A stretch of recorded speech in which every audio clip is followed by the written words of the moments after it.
Assalamualaikum warahmatullahi wabarakatuh. Bismillahirrahmanirrahim. Alhamdulillahirabbil alamin wassalatu wassalamu ala asyrofil mursalin sayyidina maulana Muhammadin wa ala alihi washabihi aslihin nama ba'du. Yang sangat kula hormati guru kita bersama Kiai Haji Anwar Mansur, Kiai Haji Abdul Kafabi Mahrus, Kiai Haji Abdul Hakim, Kiai Haji Anim, Kiai Haji Zamzamis, dan ingkang kula hormati Bunyai Aina Ma'ruf ingkang kula hormati wonten Gubernur Jawa Timur Bu Khofifah, sedanten Bunyai ingkang kula hormati. Iki kula sekedar dugi niku pun dadi anak yang berakhlak karimah. Terus kula boten perlu nyampe nama itu kata-kata tekotok niku pun saleh pol mriki diutus ning Aina lewat Gus Subam. Gus Subam itu putrane Mbah Mun. Terus kalau diteror satu orang tidak mandi ya dua orang. Semua niku kabeh ditulungi dulur kula, Gus kula. Waduh. Sing dereng ditelepon malaikat Jibril mawon. Untuk memaksa kula hadir. Sekolah wau matur Bu Khofifah kula niku hanya mau undangan orang sepuh. Ternyata orang sepuh itu banyak. Teng Mbah Hamid Pasuruan sepupu Mbah kula, teng mriki gurune Mbah Maimun. Terus riyen Mbah Mun ngaji teng Lirboyo. Terus keluarga Lirboyo kadose memanfaatkan hak maksa. Kalau cerita sing ringan-ringan mawon bahwa benar Bu Khofifah tadi, berkah itu dimulai dari hal-hal sekeliling kita.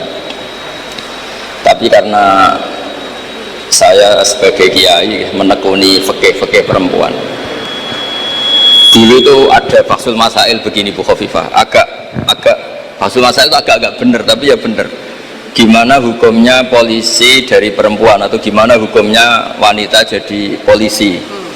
Nah ini Bu, Neng Aina nggak usah Fathul Masail, langsung eksekusi, langsung meraktekkan. Itu hampir semua musyawirin bilang haram karena polisi itu wilayah lelaki, karena nangani penjahat, nangani kriminal. Tapi ada kiai yang agak unik, mungkin termasuk kita yang unik itu Pak Yai, kalau bandar narkoba itu kadang pengedarnya perempuan dan kadang disembunyikan di tempat yang nggak boleh tersentuh lelaki. Kalau semua polisi lelaki itu gimana itu solusinya itu? Hasil terus kiai itu bilang ya udah boleh. Terus karena nggak kebayang kan, misalnya disembunyikan di tempat-tempat tertentu, kemudian polisinya itu cowok. Semenjak itu terus ada maklum kalau polisi itu dari perempuan. Saya tidak tahu Arisalah ngirimkan yang diterima di Akpol itu berdasar fikih itu apa enggak, tidak tahu. Tapi yang jelas itu ada fikihnya juga. Jadi makanya mendengar itu penting, karena barokahnya mendengar itu kita menjadi tahu cara pandang orang lain. Dulu itu orang mengira kalau kiai besar diundang di musola kecil gak datang itu dulu dikira keangkuhan. Tapi semenjak ada sudut pandang, terus niki sekaligus hormat nama Arisalah. Arisalah itu nama kitab Imam Syafi'i paling terkenal. Jadi beliau itu diminta menulis kaidah usul fikih untuk kajian fikih. Yang meminta namanya Abdurrahman bin Mahdi. Ya, ini tadi saya juga memberi hadiah sama Gus Sofa sama Gus Alawi kitab Ar-Risalah. Kemudian ditulis tebel sampai sekitar 700 halaman, namanya kitab Ar-Risalah. Di situ ada kaidah-kaidah cara menganalisis Quran dan hadis.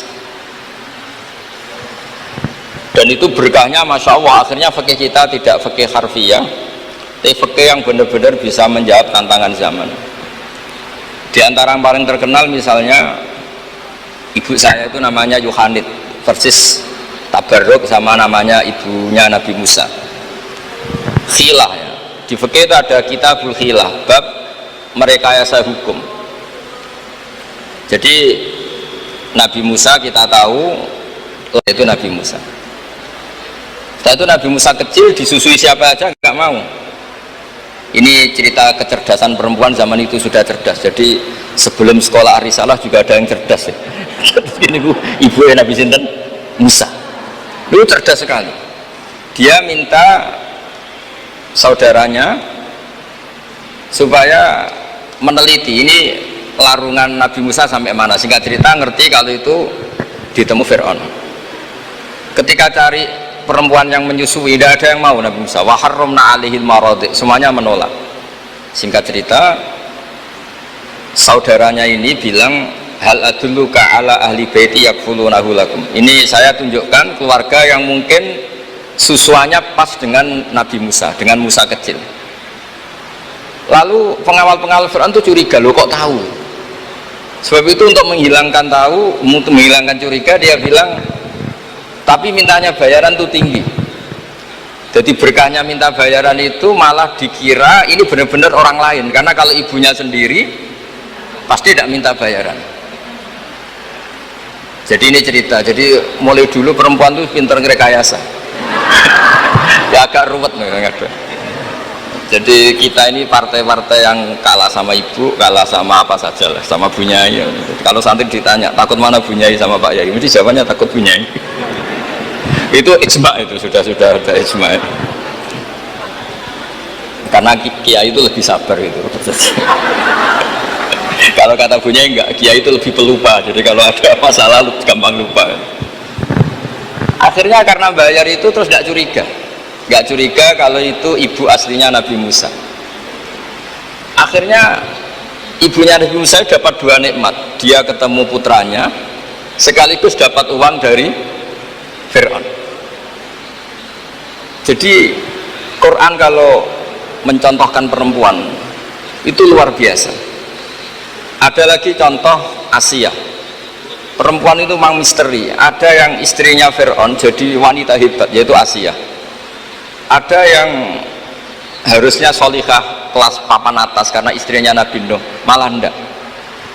Sehingga pola-pola fikih perempuan, saya ulang lagi, pola-pola fikih perempuan itu Imam Syafi'i ngarang itu kalau sudah tentang perempuan itu ya pusing. Jadi ternyata pusing itu kalau ditarik ke atas. Itu dulu Rasulullah itu menghadapi Aisyah sama Fatimah itu ya pusing.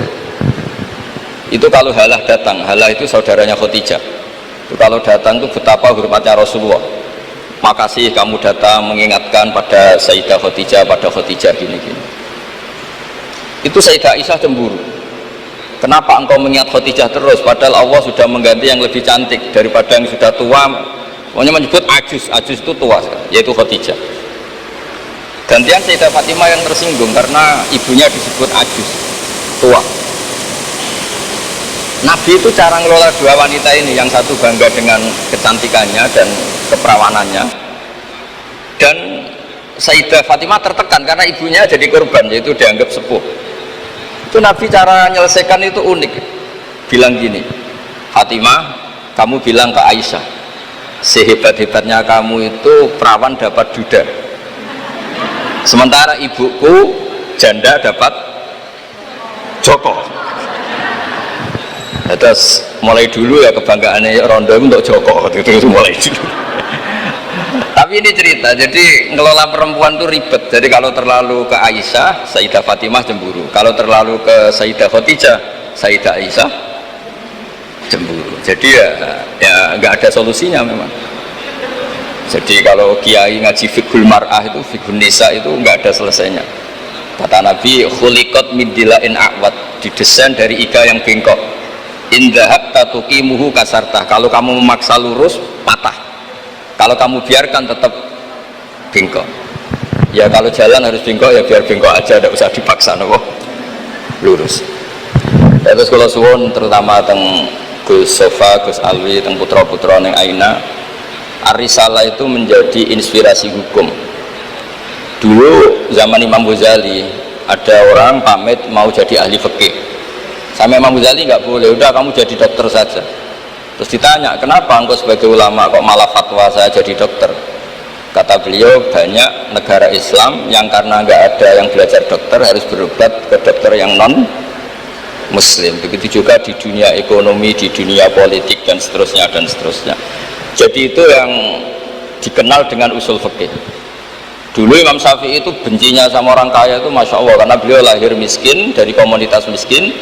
Dan beliau referensinya miskin itu lebih menyelamatkan karena lebih ringan hisabnya. Itu malaikat bagian hisab. Kalau hisab orang miskin kan pusing, nggak ada yang bisa dihisab kan. Mau dihisab apanya? Hanya beras 1 kilo kan nggak ada dosanya kan karena darurat. Tapi setelah beliau ngaji usul fikih masyhur itu, beliau datang ke Muhammad bin Hasan As-Syaibani. Ini asal usul beliau ngarang kitab Ar-Risalah. Itu emas itu tumpuan di meja. Kalau ngitung uang itu di depan umum. Makanya ini juga jadi fikih.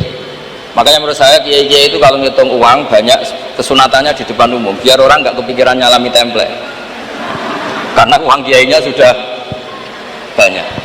Itu Muhammad bin Hasan As-Syaibani itu kalau ngitung uang di ruang tamu. Imam Syafi'i ini penguatan terhadap nama Ar-Risalah punya Aina, karena Ar-Risalah itu nama kitab Imam Syafi'i paling melegenda. Kenapa engkau mengumpulkan uang sebanyak ini? Engkau orang alim. Biasanya orang alim itu gak suka uang, gak suka harta. Terus Muhammad bin Hasan As-Syaibani ini guru kedua, termasuk guru kesekian lah dari Imam Syafi'i. Oh berarti saya orang alim, orang soleh gak punya uang. Iya, orang alim biasanya gak punya. Sudah tak kasihkan orang fasik biar dipakai dugem, dipakai main perempuan, dipakai judi. Jangan, pakai jenengan saja. Kalau orang soleh nanti manfaat. Oh berarti orang soleh oleh sugih pun angsal. Semenjak itu Imam Syafi'i berpikir rubah. Awal perubahan itu karena beliau ngaji sama Muhammad bin Hasan As-Syaibani, beliau menjadi al-usuli, orang yang berpikir secara usul fikih. Lama-lama terus beliau ngarang kitab yang terkenal itu namanya kitab Ar-Risalah. Terus nama Ar-Risalah itu semoga nama yang tidak main-main, benar-benar nama yang mencerminkan keilmuan yang dalam. Karena di kitab Ar-Risalah itu Imam Syafi'i benar-benar menganalisis cara al-istimbat minal kitabi wa sunnah. Ya, terus beliau kalau ditanya masyhur itu ya, apa dalilnya perempuan misalnya mimpin, beliau cerita inni wajadtu imra'atan tamlikuhum wa utiyat min kulli syai'. Semuanya itu ada dalil. Meskipun nanti ada aturan-aturannya, tapi Imam Syafi'i itu begitu fasih. Dan ini bisa kita lihat kalau kita belajar kitab Ar-Risalah, karena logika yang dibangun kayak tadi. Boleh nggak polisi perempuan jadi polisi? Pertama pilihannya pasti tidak boleh, karena ada wilayah-wilayah yang ekstrim, takut diperkosa, takut mengalami pelecehan seksual macam-macam. Tapi ketika pertanyaannya dibalik, ketika kejahatan ada yang bentuknya nyuwun sewu pemerkosaan dan harus dites, terbukti tidak diperkosa apa enggak, apa-apa. Terus kalau polisinya lelaki semua itu gimana? Begitu juga dokter kandungan, dulu itu geger, dokter kandungan itu boleh nggak dari lelaki, geger. Tapi setelah Basul Masail didatangkan dokter kandungan, itu dari 10 yang tes, itu yang lulus lelaki semua, yang perempuan nggak lulus. Karena ketika melihat pendarahan, si perempuan ini kaget terus pingsan. Akhirnya yang dablek-dablek ini yang lulus jadi dokter. Nah, akhirnya terus mulai ahli fikih itu mikir dari penjelasan tadi. Apalagi kalau menunggu lama, terus jaraknya jauh, dia harus ke tempat prakteknya malam-malam. Kan kadang bayi juga mintanya lahir setengah 2 dini hari. Nah, itu kan juga repot itu kalau singkat cerita akhirnya mau tidak mau ahli fikih ini mendengar dengan kondisi-kondisi seperti itu. Lagi-lagi jawabannya di kitab Ar-Risalah. Jadi kitab Ar-Risalah itu kitab di mana Imam Syafi'i itu berargumen. Sama seperti tadi, kiai besar diundang di musola kecil itu kalau nggak datang, dulu dianggap sombong. Mentang-mentang sudah besar diundang musola kecil nggak mau. Tapi setelah ada fikih itu, pikirannya dibalik. Wong jatah kiai cilik kok dijupuk yo gitu. Nah itu kalau toko-toko besar boleh di kampung-kampung kan kasihan yang ibu-ibu pedagang. Nah sekarang kalau kiai besar, ayune kiai desa pendak manakipane sing kiai ini teko, kiai gede. Apa dadi lakone ra sida kan begitu. Saya berkali-kali ngalamin tuh, kalau saya nggak datang di acara-acara gitu, mesti kiai kampungnya matur nuwun Gus jenengan gak teko, muga teko. Ya karena mereka jadi lakon kalau saya datang kan mahjub. Nah itu kan terus jadi mindset fikih juga. Ternyata cara pandang, oh nak teko kiai yang sopan, kiai gede kok diundang musola cilik teko. Itu mungkin kata orang banyak seperti itu, tapi tanyakan kiai yang kiai RT itu. Sopan opo juga rezekine wong kan begitu. Nah, fikih-fikih seperti ini itu adanya di kitab Ar-Risalah itu. Jadi Ar-Risalah itu kitab yang luar biasa. Jadi berkali-kali kalau matur sudut pandang itu harus kuat. Ya, sudut pandang itu harus kuat. Ya tadi, misalnya Imam Sya'roni dulu itu ditanya, kenapa engkau sekarang suka jadi orang kaya padahal dulu anda senang jadi orang miskin? Beliau cerita ada ulama ditanya seperti itu terus ngendikan li'afuza biladzatil khitab, supaya saya kalau ada khitabnya Allah itu tidak ngenes. Khitab apa? Wa anfiku fisabilillah, kamu harus berderma di jalan Allah.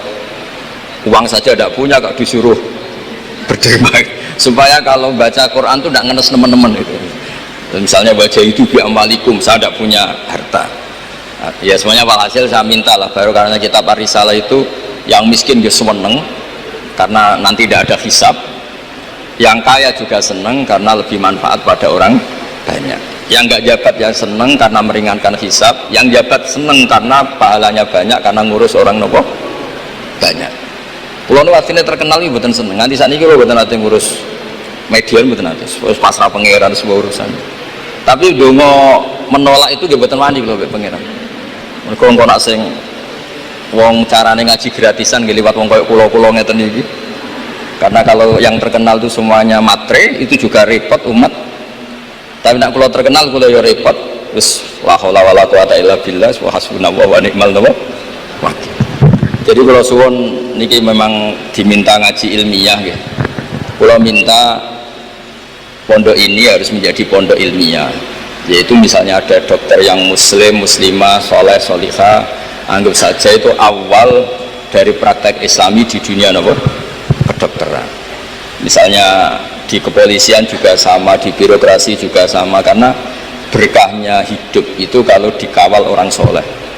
Wa maka nawau li'adzibahum wa anta fihim. Komunitas yang tidak soleh, ada satu saja yang soleh itu bisa materinya karena soleh kayak para habaib atau Rasulillah, atau soleh karena perilakunya, atau soleh karena keinginannya, itu semuanya berkah menjadikan azab ini tidak turun. Wa maka Allah yu'adzibahum wa anta fihim. Terus kula mboten saged matur kata-kata, wong kula teko-tok pun sopan, pun gajaran kula pun kathah niku pun. Kula nak ngaji di rumah pakai kitab itu bisa 2 jam bisa 3 jam. Tapi kalau ngaji seperti ini itu kan kayak kedikte temanya diatur, jamnya diatur. Saya itu kiai yang paling pantangan diatur, tapi karena kalah sepuh ya sudah, jadi ganjaran ngaji ini tidak ilmiahnya tapi tawaduk saya. Dimugi barokah tawaduk niki kula nggih untuk barokah pondok Lirboyo ngoten mawon. Assalamualaikum warahmatullahi wabarakatuh.